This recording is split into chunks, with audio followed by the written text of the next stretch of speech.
Bienvenidos a un episodio más de la historia de las mujeres olvidadas por la historia. En la historia de la independencia de México nos han enseñado a ver a las mujeres únicamente como benefactoras o como amantes. Pero en los salones de la alta sociedad criolla de México operaba una mujer cuya belleza, intelecto y manejo del poder político paralizaron a virreyes, inquisidores e insurgentes por igual. Hoy tenemos que hablar de la vida de María Ignacia Rodríguez de Velasco, mejor conocida como la Güera Rodríguez. Su historia es muchísimo más interesante que cualquier chisme. Enfrentó a la Inquisición, administró una fortuna enorme, apoyó la causa independentista y terminó convirtiéndose en una de las mujeres más famosas de toda la Nueva España. María Ignacia nació el 20 de noviembre de 1778 en la Ciudad de México, en el seno de una de las familias criollas más acaudaladas e influyentes de la Nueva España. Desde muy joven destacó no solamente por su belleza física, sino por su agudeza mental, por un sarcasmo muy fino y por el dominio del debate que no era común que tuvieran todas las mujeres en esa época. A los 15 años, desafortunadamente, se casó con su primer marido, José Jerónimo,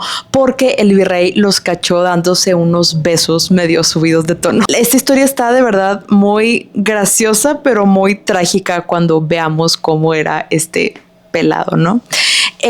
La güera tenía a su hermana mayor. Su hermana mayor andaba de noviecilla con un soldado. Entonces, la hermana de la güera le pedía que por favor la acompañara a ver al soldado afuera de su escuela. Y es donde la güera conoció a este soldado, que era amigo de su cuñado y que pues va a terminar siendo su esposo, ¿no? El punto es que estaban afuera de la escuela del soldado y, a ver, o sea, se estaban dando unos besos muy subidos de tono, pero estaban en vía pública, o sea, no es como que estaban intimando literalmente, ¿no? El punto es que como estaba salada mi niña, a como ella está haciendo eso a plena luz del día, va pasando el virrey y el virrey la ve y acuérdate que ella era de una familia criolla, entonces el virrey conocía a su papá. El virrey lo ve, se súper ataca y le manda a hablar al papá. Le dice, para que veas, tu hija está manchando el honor de la familia, no sé qué, se tiene que casar. Y pues, spoiler, se casaron. O sea, por eso que los vio haciendo el virrey, se terminó casando a los 15, 16 años más o menos. El matrimonio fue una pesadilla.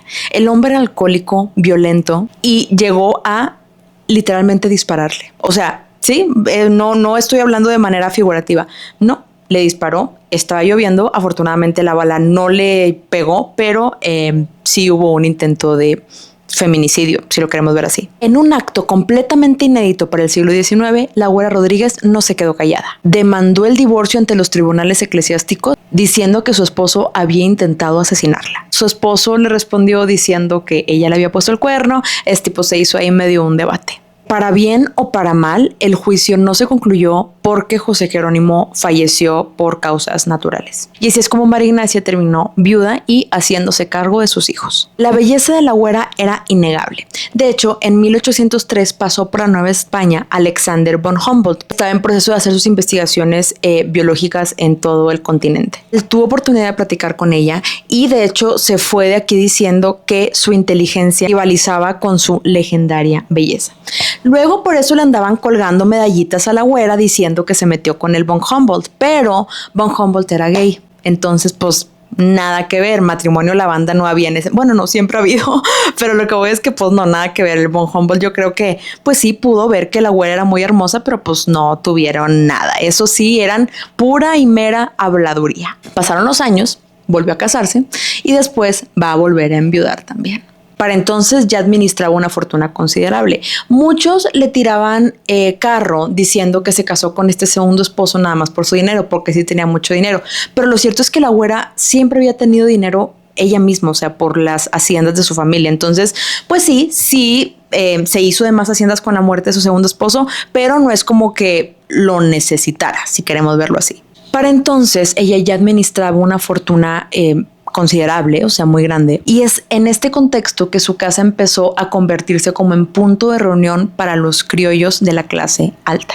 Políticos, militares, intelectuales, religiosos. Y todas las relaciones sociales que ella va a tener van a ser importantes para su papel en la independencia años después. Para 1810, cuando estalló la rebelión de Miguel Hidalgo, la Güera Rodríguez ya estaba profundamente comprometida con la causa criolla. Al igual que Leona Vicario, de la que platicamos la semana pasada, la güera utilizó su fortuna personal para patrocinar o para ayudar a las tropas insurgentes. Del dinero de sus haciendas, ella guardaba una parte, si mal no recuerdo era una quinta parte, pero a como le llegaba, ella guardaba un pedacito y se lo daba a los insurgentes para su lucha. Tristemente, sus actividades no pasaron desapercibidas para las autoridades virreinales. Por esto es que en 1811 el virrey Lizana la mandó a arrestar. Llevó el juicio ante el Tribunal del Santo Oficio, o sea, ante la Santa Inquisición, acusándola de tener inclinaciones insurgentes y de tener correspondencia con Miguel Hidalgo. Aquí es donde la mente maestra de la güera empezó a brillar por luz propia. En lugar de hacerse chiquita y nada más quedarse callada ante los inquisidores, ella se les puso al tú por tú, porque como te digo que tenía muy buen conocimiento de la corte virreinal y de las altas esferas de la sociedad, les sabía muchos trapitos sucios a todos los inquisidores que la estaban juzgando.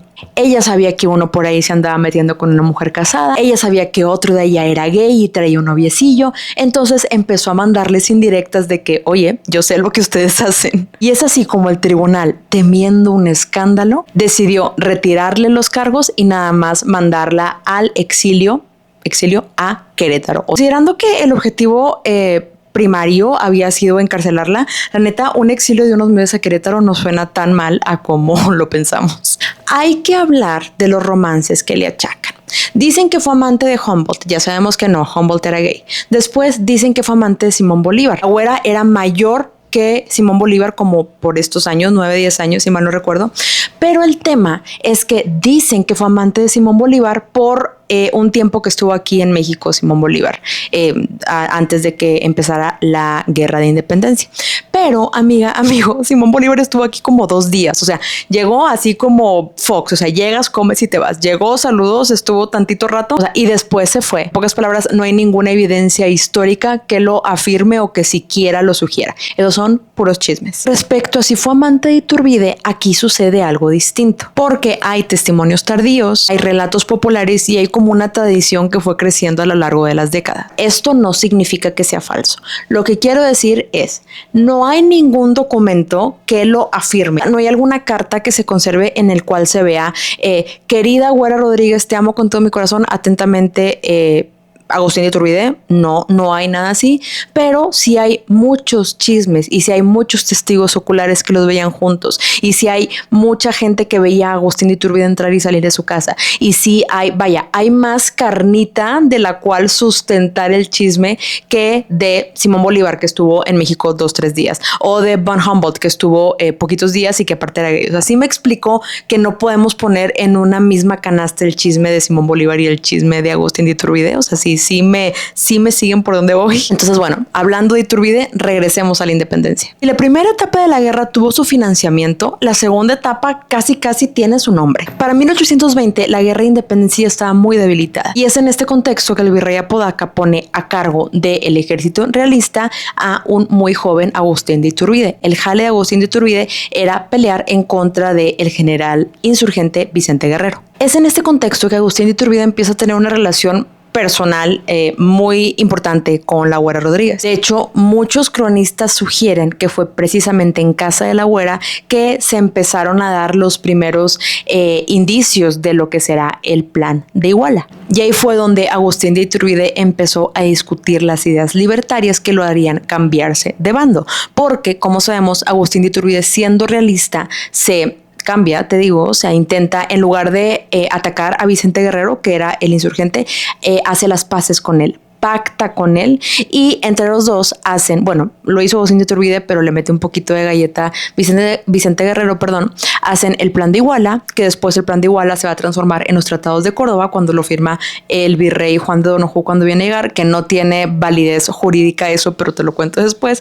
Y después esos tratados de Córdoba se van a pasar a la Declaración de Independencia. Entonces prácticamente como la lluvia de ideas es el plan de Iguala, el documento por escrito es el Tratado de Córdoba y el documento firmado ante notario y con toda la validez del mundo es la Declaración de Independencia. Que bueno, en otro yo te explico cómo no tiene validez nuestra Declaración de Independencia, porque el que nos la dio fue un virrey, no un rey, y el rey no quería que fuéramos independientes y nos siguió atacando hasta 1929, hasta que Antonio López de Santana venció a la expedición de Barradas para expulsarlos de San Juan de Ulúa. Pero te lo dije ahorita muy rápido, amigo, ¿no crees que en otro video te lo platico así más bonito, más con un poquito más de estructura? Pero en pocas palabras, no tiene toda la validez del mundo nuestra independencia, al menos en un principio. Entonces, regresando a la Güera y Agustín de Iturbide, el punto es que dicen que fue precisamente en casa de la Güera que Agustín de Iturbide empieza a pensar en cambiarse de bando. Es así como el 27 de septiembre de 1821, cuando el ejército trigarante va a entrar triunfal a la Ciudad de México después de haber firmado la Declaración de Independencia, que, como ya te he platicado en un video hace como un mes,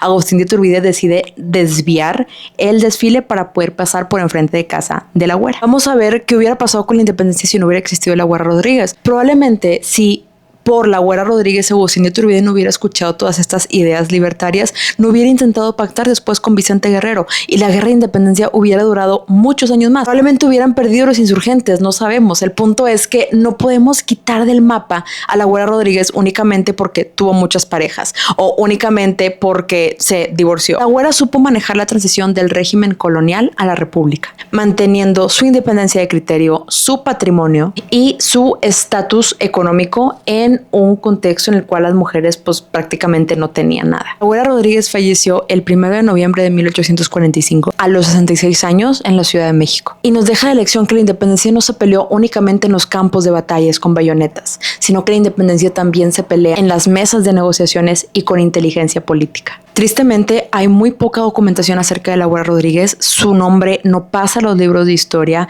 Ella queda rezagada a una simple leyenda de una mujer que fue demasiado libre para su tiempo. Pero me gusta pensar que las nuevas generaciones estamos reivindicando su recuerdo.